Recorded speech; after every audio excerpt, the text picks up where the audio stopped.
Admonition 21.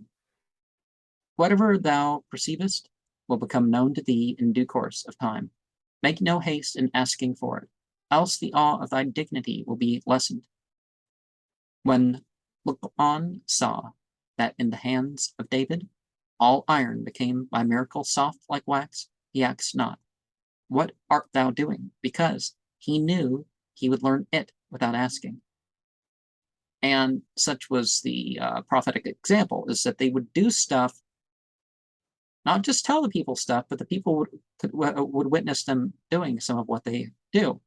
But they would still go off in private to have more prayer and stuff that, wasn't always witnessed, or at least not witnessed by everybody. And Surah 31 is, of course, where you find Luqman and Quran, and Dawood and Suleiman and stuff is mentioned there. So I don't know the source of this teaching.